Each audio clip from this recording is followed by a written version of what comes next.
UGC net JRF की तैयारी कर रहे हिंदी साहित्य के विद्यार्थियों का स्वागत है इस चैनल पर।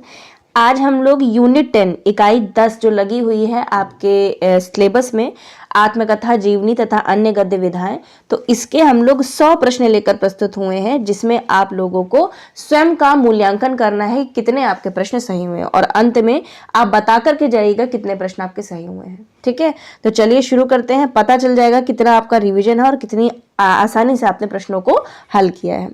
तो सुमेलन वाला पहला प्रश्न है, सुमेलित करना है। माटी की मूर्तें किसका है? राम वृक्ष बेनीपुरी जी का है।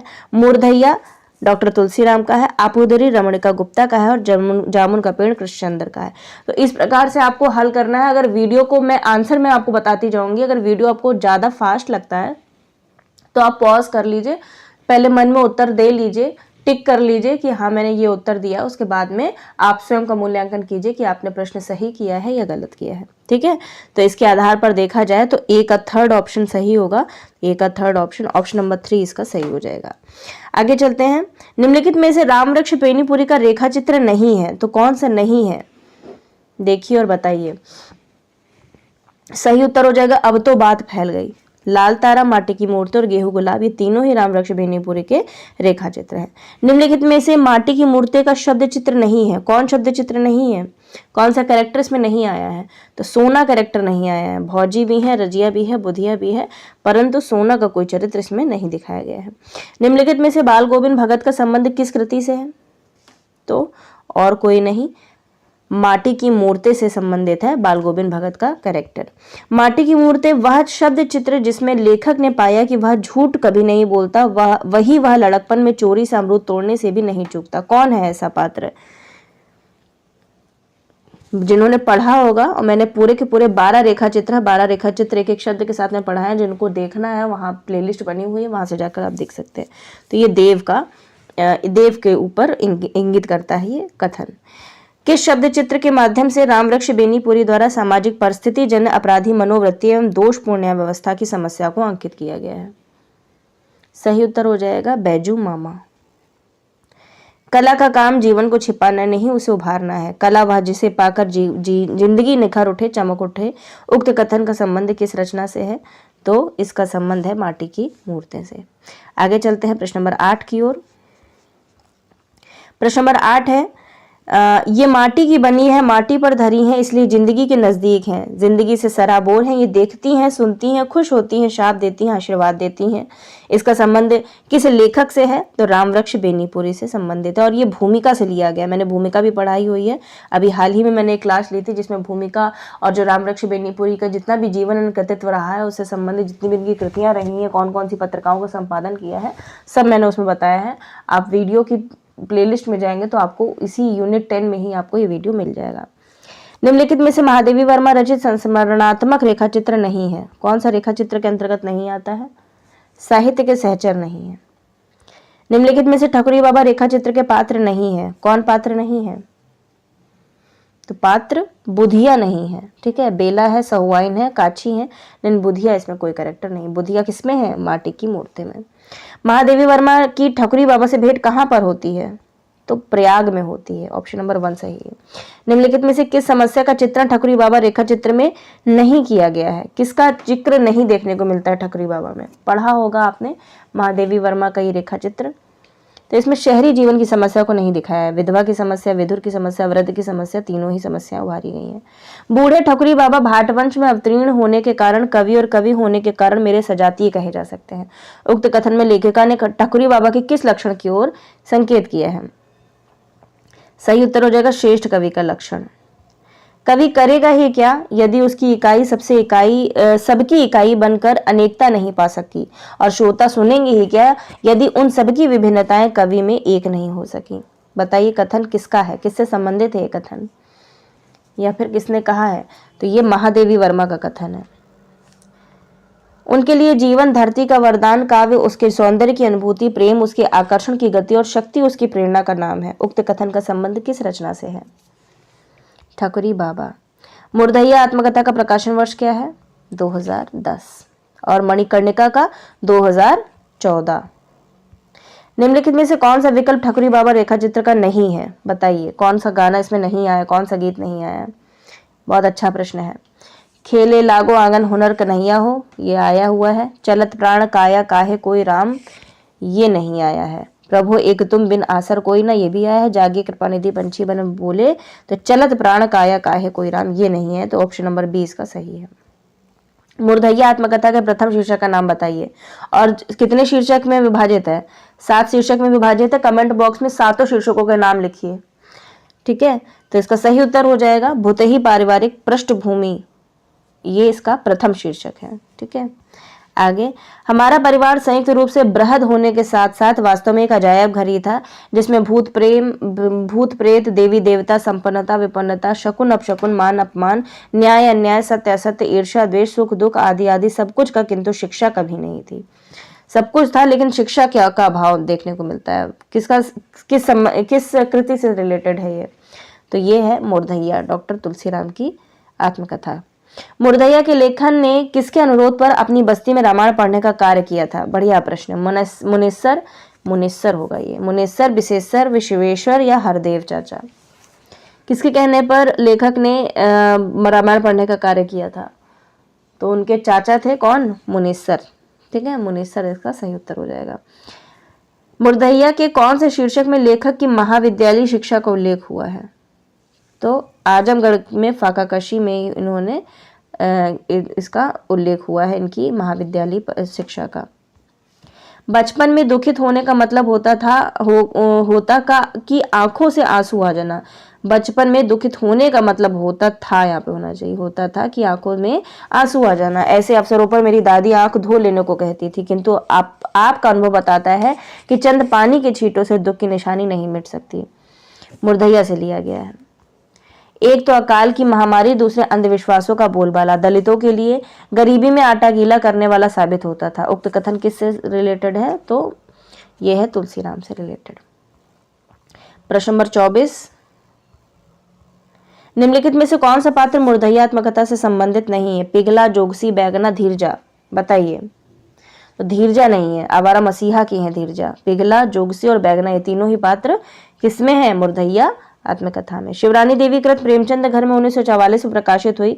2005 में इसकी कृति को संशोधित किसने किया था? उनके नाती ने संशोधित किया। उनके नाती का नाम बताना है। तो प्रबोध कुमार ने संशोधित किया था 2005 में। शिवरानी देवी की प्रथम कहानी साहस नाम से किस पत्रिका में छपी थी? जब ये आप पढ़ते हैं ना शिवरानी देवी, तो उन्होंने बताया हुआ है, तो चांद पत्रिका में छपी थी उनकी पहली कहानी साहस। और बहुत सारे आलोचकों ने जो थे, उन्होंने माना था कि साहस कहानी प्रेमचंद जी ने ही लिखी है और उन्होंने अपनी पत्नी के नाम से छपवा दी है। परंतु जब प्रेमचंद जी गुजर गए और उनकी जब कृति आई ये प्रेमचंद घर में 1944 में, तब जाके लोगों को विश्वास हुआ कि नहीं, प्रेमचंद के जैसे ही उनकी जो पत्नी है शिवरानी देवी, वैसे ही वो भी लिख सकती हैं। और तब जाके विश्वास हुआ कि इनकी ही कहानी रही होगी साहस। प्रेमचंद घर में जीवनी में अजायब राय का प्रेमचंद से क्या संबंध है? तो अजायब राय कौन थे? प्रेमचंद के पिता थे। ऑप्शन नंबर 1 इसका सही हो जाएगा। आगे चलते हैं। प्रश्न है 28, निम्नलिखित में से प्रेमचंद की बेटी है, कौन बेटी होती है प्रेमचंद की? तो कमला नाम होता है बेटी का। ठीक है, पढ़ा होगा आपने, तभी आप इसका सही उत्तर दे पाएंगे। प्रेमचंद की बेटी का नाम कमला। निम्नलिखित में से प्रेमचंद घर में जीवनी का पात्र नहीं है? मनन द्विवेदी नहीं है, महावीर प्रसाद पोद्दार, बिरजू नारायण, सत्यजीवन वर्मा, बताइए कौन नहीं है? तो बिरजू नारायण इसमें पात्र नहीं है और बाकी तीनों ही प्रेमचंद घर में पात्र हैं। मुंशी दया नारायण निगम नामक पात्र का संबंध किस कृति से है? तो प्रेमचंद घर में से है। जब भी प्रेमचंद किसी साहित्य सम्मेलन में जाते तो वे उन्हें भी आग्रहपूर्वक अपने साथ ले जाते थे। उक्त कथन में किसकी ओर संकेत किया गया है? संकेत किया गया उनकी पत्नी शिवरानी देवी की ओर। शिवरानी देवी के अनुसार प्रेमचंद स्वयं को किसका चेला मानते थे? किसका चेला मानते थे स्वयं को? महात्मा गांधी का चेला। ब्रिटिश सरकार द्वारा प्रदान किया जाने वाला कौन सा खिताब प्रेमचंद ने अस्वीकार कर दिया था? कौन सा उनको खिताब दिया गया था? तो राय बहादुर का उनको खिताब दिया गया था ब्रिटिश सरकार के द्वारा और उन्होंने अस्वीकार कर दिया था। प्रश्न नंबर 34, स्त्री में स्त्रीत्व ही नहीं बल्कि मातृत्व भी होना चाहिए। जब तक वह भाव ना हो तब तक किसी से प्यार पालन कुछ भी संभव नहीं। बताइए किस कृति से संबंधित है? तो प्रेमचंद घर में। प्रश्न नंबर 35, यह हिंदुस्तान की खास विशेषता है कि किसी के जीवन काल में मनुष्य उसे ठीक ठाक नहीं पहचान पाता, खो जाने पर ही मनुष्य को उसकी कीमत का पता लगता है। उक्त कथन किससे संबंधित है? तो प्रेमचंद से संबंधित है। मनु भंडारी ने अपनी कृति एक कहानी यह भी को किस नाम से अभिहित किया है? बताइए।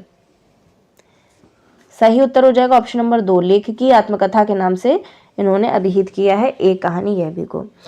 निम्नलिखित में से एक कहानी यह भी के पात्र कौन नहीं है? राजेंद्र यादव, मोहन राकेश, कमलेश्वर, निर्मल वर्मा। तो ये त्रयी में भी आते हैं एक, कमलेश्वर, राजेंद्र यादव, मोहन राकेश। जिनका नहीं जिक्र हुआ है वो है निर्मल वर्मा। ठीक है, आगे चलते हैं प्रश्न नंबर 38 की ओर। एक कहानी यह भी के संदर्भ में सुमेलित करना है। बढ़िया प्रश्न है ये, बताइए। सही उत्तर इसका, चलिए मिलान पहले कर लेते हैं। सबसे पहले सुख संपत राय, ये जो मनु भंडारी जी हैं उनके पिताजी हैं।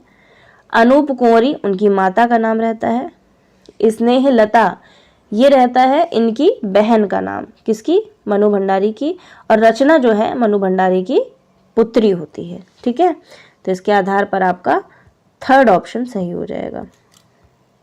शिवमंगल सिंह सुमन एवं बासु चटर्जी नामक पात्रों का संबंध किस कृति से है? तो ये एक कहानी यह भी में ये पात्र आए हुए हैं। मेरी कम से कम 1 दर्जन आरंभिक कहानियों के पात्र इसी मोहल्ले के हैं। मनु भंडारी का यह ब्रह्मपुरी मोहल्ला कहाँ का है? ये इन्होंने भूमिका में बताया भी है कि मेरे कम से कम 1 दर्जन आरंभिक कहानियों के पात्र इसी में, तो वो जो ब्रह्मपुरी मोहल्ले का जिक्र करती हैं वो कहाँ पर है? सही उत्तर हो जाएगा अजमेर। प्रश्न नंबर 41 की ओर बढ़ते हैं। वह कौन सी पत्रिका है जिससे राजेंद्र यादव को यश मिला था? तो हंस पत्रिका से यश मिला था। उनके पति का नाम था क्या? इनके पति का नाम था राजेंद्र यादव। एक कहानी यह भी का पूरक अंश देखा तो यह भी देखते जवाब के रूप में किसके लिए प्रस्तुत किया गया है? तो किसके लिए प्रस्तुत किया गया है? राजेंद्र यादव के लिए।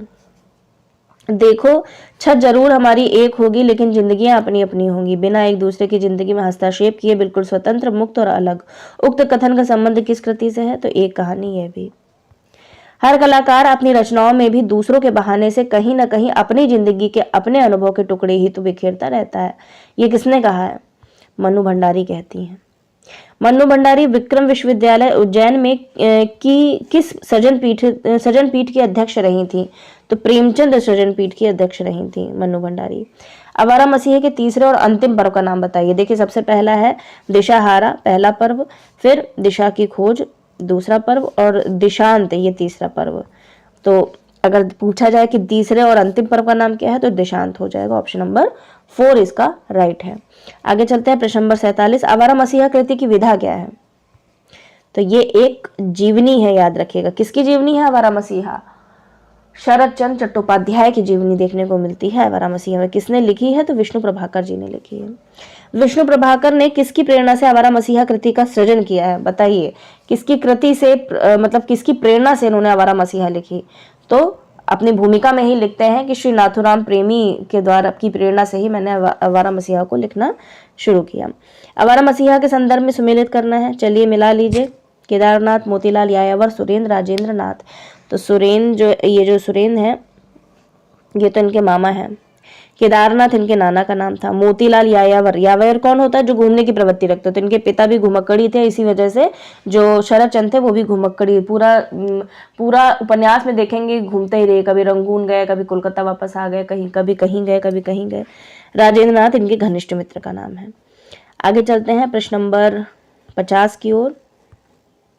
तो इसके आधार पर इसका ऑप्शन नंबर 3 सही हो जाएगा। निम्नलिखित में से किस पात्र का संबंध आवारा मसीहा से नहीं है?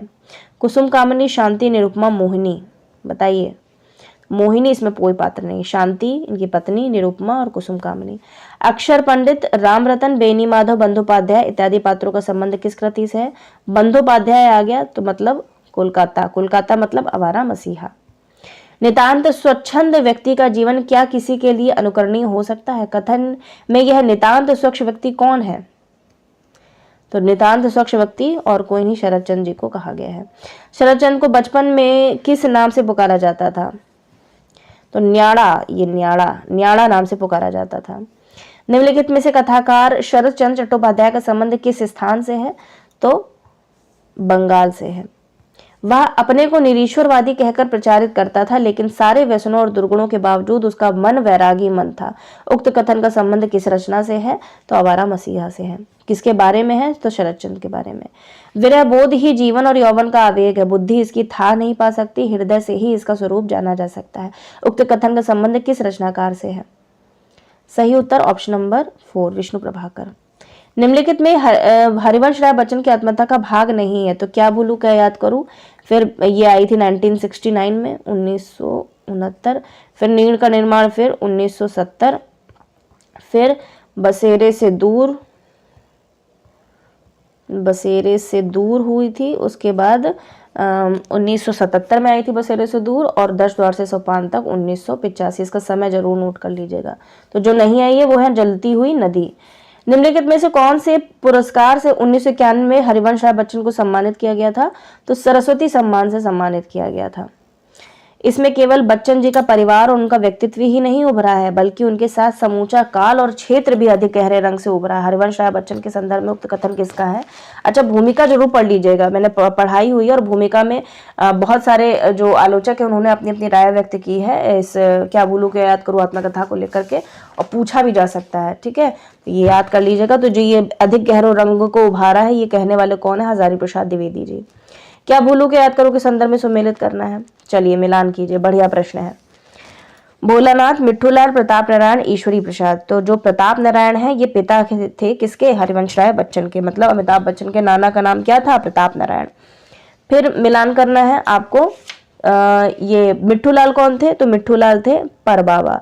भोलानाथ इनके दादा का नाम था, और ईश्वरी प्रसाद इनके नाना थे। ठीक है, तो इस प्रकार से आपका सही ऑप्शन हो जाएगा ऑप्शन नंबर 1। निम्नलिखित में से हरिवंश राय बच्चन की पहली पत्नी का नाम बताना है। तेजी तो इनकी दूसरी पत्नी थी, पहली पत्नी श्यामा थी। वह पात्र जिसका संबंध क्या भूलू क्या याद करूं कृति से नहीं है? शालिग्राम, शैल कुमार, भगवान देई, अजित। तो जो नहीं है इसमें पात्र उसका नाम बताना, तो अजित नहीं है, शालिग्राम इनके छोटे भाई हैं, शैल कुमार और भगवान देई, ये तीनों ही पात्र देखने को मिलते हैं। गणेश प्रसाद, मुरलीधर, डोम राजा, उग्रसेन आदि पात्रों का संबंध किस कृति से है? तो क्या भूलू क्या याद करूं का फर्स्ट चैप्टर पढ़ेंगे तभी आपको ये समझ में आ जाएगा कि इन तीनों का ही इसमें जिक्र है। क्या भूलू क्या याद करूं कृति में किस वर्ष से किस वर्ष तक की घटनाओं का वर्णन है? तो 1963 से 1969 तक का वर्णन है। प्रश्न नंबर 65, राम रख सिंह सहगल द्वारा संचालित वह कौन सी पत्रिका थी जिसमें हरिवंश राय बच्चन के लेख दूसरे कल्पित नामों और डिग्रियों के साथ छपे? बताइए, बेहतरीन प्रश्न है। तो चांद पत्रिका में। विवश जीवकोपार्जन को मैं हुआ न किस किस पथ का राही, पर मेरा वश चलता तो मैं होता कवि के साथ सिपाही। उक्त अभिलाषा की रचनाकार कौन है? तो हरिवंश राय बच्चन जी हैं। सब जगह असमर्थ हूं मैं, उस वजह से तो नहीं तेरा हुआ हूं, रागनी मत छोड़ मुझको, आज मैं संसार से छोड़ा हुआ हूं। बताइए कौन है इसके रचनाकार? तो हरिवंश राय बच्चन जी हैं। जीवन में ज्यादातर टूटे हुए लोग वे हैं जो अपने स्वभाव और कार्य में साम्य नहीं स्थापित कर पाते। उक्त कथन का संबंध किससे है? क्या भूलू क्या याद करूं से। निम्नलिखित में से रमणिका गुप्ता किस पत्रिका की संपादक रही थी? तो ये युद्धरत आम आदमी की संपादक रही थी रमणिका गुप्ता। आपोधरी की विधा क्या है? आत्मकथा है। आपोधरी का प्रकाशन वर्ष बताना है, 2015 है। 2010 में आई थी मुर्दिया, 2014 में आई थी मणिकर्णिका जो कि भाग थी मुर्दहिया का ही। और अगर आत्मकथा पूछी जाए आपोधरी कब आई थी? तो 2015 में। ये सब आसपास की रचनाएं हैं, ध्यान दीजिएगा। आपोधरी रचना में बीबी जी शब्द किसके लिए प्रयुक्त हुआ है? जो पढ़ा होगा वही बता पाएगा। लीलावती बेदी के लिए। प्रश्न नंबर 73 की ओर बढ़ते हैं। आहूजा, प्रोफेसर वाजपेयी, संजीव रेड्डी इत्यादि पात्रों का संबंध किस कृति से है? तो ये सब आपोधरी में ही पात्र आए हुए हैं। रमणिका गुप्ता ने किस क्षेत्र में व्याप्त भ्रष्टाचार को उजागर किया था? तो कोयंतांचल में इन्होंने भ्रष्टाचार को उजागर किया था। मैंने बुरी होने का दंश झेला, हालांकि मैं मानती हूँ कि मैं बुरी नहीं हूँ, मुझे बदलाव प्रिय है। नदी को न पत्थर बांध सकते हैं न बांध। उक्त वक्तव्य किसका है? तो रमणिका गुप्ता का है। आपोधरी की लेखिका के अनुसार पंजाब की सबसे घृणित प्रथा कौन सी थी? तो सबसे घृणित प्रथा कोड़ीमार प्रथा थी। किसी को कायर कहना हो, भगौड़ा कहना हो, छली कपटी कहना हो अथवा कंजूस मक्खीचूस कहना हो तो उसे बनिया कह दिया जाता था। उक्त कथन का संबंध किस रचना से है? आपोहदरी। और कथन किसका है? रमणिका गुप्ता का ही। रमना रमना के नाम से इनको पुकारा जाता था बचपन में। वीरता, शौर्य, फराख दिली, दाल, मान सम्मान सब सामंती गुण हैं और इनके साथ जुड़े हैं अभिमान, गुस्सा, बर्बरता, शोषण और अपने को सबसे श्रेष्ठ समझने की ग्रंथि और दया। उक्त वक्तव्य का संबंध किस रचनाकार से है? तो सही उत्तर इसका हो जाएगा option number B, Ramanika Gupta. आगे चलते हैं। हरिशंकर परसाई ने जबलपुर से किस पत्रिका का प्रकाशन किया था? तो जबलपुर से उन्होंने वसुधा पत्रिका का प्रकाशन किया था। भोलाराम का जीव कृति में लेखक ने किस व्यवस्था पर कटु व्यंग्य किया है? तो प्रशासनिक व्यवस्था पर कटु व्यंग्य किया। बहुत छोटी सी कहानी, इंपॉर्टेंट है, इसको पढ़कर जाइएगा एग्जाम में। भोलाराम का जीव कृति में पेपर वेट का व्यंग्यार्थ क्या है? पेपर वेट का अर्थ इसमें पूछा गया है, इसका व्यंग्यार्थ है रिश्वत। होता है ना, नारद जी से कहते हैं बड़े अफसर कि इसमें कुछ आप वो रखिए, वजन रखिए, तब जाकर के आपको भोलाराम की दरख्वास्तों का कुछ मिल पाएगा निपटारा। प्रश्न नंबर 82, पेंशन के कागजों में किसका जी अटकता है? तो भोलाराम का जी अटक जाता है। जी नहीं, जीव अटक जाता है, मतलब वो मृत्यु को प्राप्त हो जाते हैं, उसके बाद भी उनका जीव वहां से हटने को नाम नहीं लेता। मुझे नहीं जाना, मैं पेंशन की दरख्वास्तों पर अटका हूँ, यही मेरा मन लगा है, मैं अपनी दरख्वास्तें छोड़कर नहीं जा सकता। उक्त कथन का संबंध किस रचनाकार से है? तो हरिशंकर परसाई। यूकेलिप्टस की डाली नामक कहानी संग्रह के रचयिता कौन है? तो कहाँ यूकेलिप्टस की डाली, बताइए। बढ़िया प्रश्न है, नया प्रश्न है, तो इसका सही उत्तर हो जाएगा ऑप्शन नंबर ए, कृष्णचंद्र। और इन्हीं की जामुन का पेड़ लगी हुई कृति है। निम्नलिखित में से किस रचना में व्यवस्था के संवेदन शून्य एवं अमानवीय होने का पक्ष उजागर किया गया है? सही उत्तर हो जाएगा जामुन का पेड़। जामुन के पेड़ के नीचे दबे हुए आदमी ने माली को अपना परिचय किस रूप में दिया? तो किस रूप में देता है? शायर के रूप में। शायर होता है ना दबा हुआ आदमी। आश्चर्य है, इस समय जब हम पेड़ लगाओ स्कीम ऊंचे स्तर पर चला रहे हैं, हमारे देश में ऐसे सरकारी अफसर मौजूद हैं जो पेड़ों को काटने का सुझाव देते हैं, और वह भी एक फलदार पेड़। यह फलदार पेड़ कौन सा है? तो जामुन का पेड़ है। संस्कृति के 4 अध्याय कृति कितने कालखंडों में विभाजित है? नाम से ही उजागर है, 4। निम्नलिखित में से संस्कृति के 4 अध्याय कृति का अध्याय शीर्षक नहीं है। तो भारतीय जनता की रचना, आर्य द्रविड़ समस्याएं, भारतीय जनता का उन्नयन, आर्य और आर्येतर संस्कृति का मिलन। तो इसमें कौन सा अध्याय नहीं है? सही उत्तर हो जाएगा भारतीय जनता का उन्नयन, इसमें कोई चैप्टर नहीं है। दिनकर के अनुसार दूसरी क्रांति का सूत्रपात कब हुआ था? अब दूसरी क्रांति, पहली क्रांति, दूसरी क्रांति, तीसरी क्रांति, चौथी, 4 क्रांतियां इसमें बताई गई। तो दूसरी क्रांति तब हुई थी जब महावीर बुद्ध के काल में आए थे। ठीक है, फिर उसके बाद में आता है प्रश्न नंबर आपका 91। जल्द ही समाप्ति की ओर हम लोग चल रहे हैं। दिनकर के अनुसार चौथी क्रांति भारतीय संस्कृति के साथ किसके संबंध पर आधारित है? तो ये आधारित है यूरोप के साथ संबंध पर। मुक्तिबोध द्वारा रचित प्रारंभिक निबंध किस पत्रिका में प्रकाशित हुए थे? सही उत्तर हो जाएगा ऑप्शन नंबर 3, वसुधा। डबरे पर सूरज का बिंब शीर्षक का संबंध किस रचना से है? एक साहित्यिक की डायरी से है, और इसमें 13 है प्रकरण, और 13 के 13 प्रकरण आप याद कर लीजिएगा। निम्नलिखित में से मुक्तिबोध द्वारा रचित निबंध नहीं है, बताइए। छायावाद का पतन, एक लंबी कविता का अंत, हाशिए पर कुछ नोट्स, तीसरा क्षण। तो इसमें एक निबंध, मतलब एक शीर्षक बताना था, तो छायावाद का पतन नहीं है इसमें। केशव, केरी, शरद जोशी इत्यादि पात्रों का संबंध किस कृति से है? तो एक साहित्यिक की डायरी से है। मुक्तिबोध के अनुसार जीवन का उत्कट तीव्र अनुभव कला का कौन सा क्षण है? तो जीवन का उत्कट और जो तीव्र क्षण है, इसमें कला के 3 क्षण बताए गए हैं। तो और इसका पहला प्रकरण का नाम भी है तीसरा क्षण। तो देखा जाए तो ये एक तरीके से पहला क्षण ही है, जीवन उत्कट का तीव्र अनुभव। मुक्तिबोध ने बार बार किनके लिए सिद्धांत व्यवहार की एकता को जरूरी माना है? सही उत्तर बताना है। सही उत्तर हो जाएगा साहित्य कर्म करने वालों के लिए। फैंटेसी अनुभव की कन्या है और उस कन्या का अपना स्वतंत्र विकासमान व्यक्तित्व है। वह अनुभव से प्रसूत है, इसलिए वह उससे स्वतंत्र है। उक्त कथन का संबंध किससे है? मुक्तिबोध से। फैंटेसी शब्द आ जाए तो और आंखें बंद करके मुक्तिबोध पे ही टिक लगाना है। बौद्ध धर्म में दीक्षित होने के पहले राहुल सक्रातायन का नाम क्या था? बढ़िया प्रश्न, बताइए। दामोदर साहू था।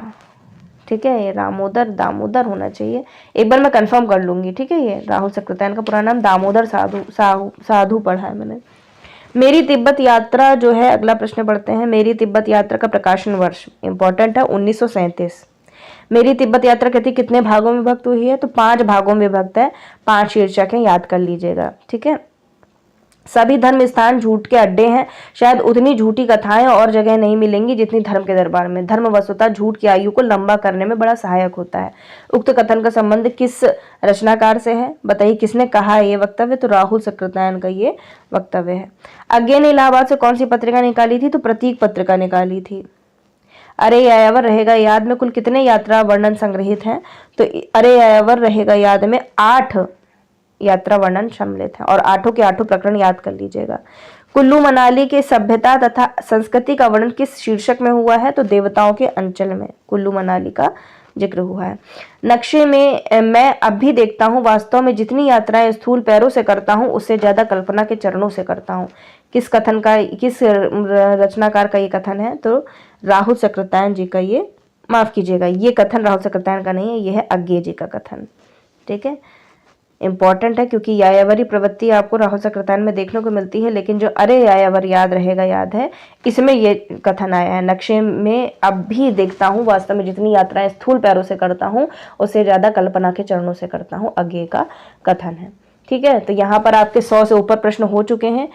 आपके लिए एक आखिरी प्रश्न मैं आपसे पूछना चाहती हूँ कि इसका उत्तर आप मुझे उसमें दीजिएगा कमेंट बॉक्स में, और ये निबंध से संबंधित है। बताइएगा कि जो पीछे मत फेंकिए, आशा का अंदर एक दुराशा, ये जो जितने भी शीर्षक मैंने नाम लिए हैं ये किस निबंध से संबंधित हैं, निबंध का नाम बताना है। ठीक है, तो इसको आपको, ये आपका होमवर्क है और आसान प्रश्न है। आशा करती हूँ कि आपने ये पढ़ा भी होगा निबंध, मैंने सारे के सारे निबंध पढ़ाए हुए हैं। प्रश्न फिर से रिपीट कर देती हूँ कि पीछे मत फेंकिए, आशा का अंत, एक दुराशा, ये सब शीर्षक किस निबंध में आए हुए हैं। ठीक है, इसका कमेंट बॉक्स में उत्तर दीजिएगा, और कितने प्रश्न आपके 106 में सही हुए हैं मुझे कमेंट करके बताइए। मिलते हैं ऐसे ही एक नई प्रश्नोत्तरी के साथ में, एक नई यूनिट के साथ में। तब तक सभी अभ्यर्थियों का हृदय की गहराई से प्रेमपूर्वक धन्यवाद।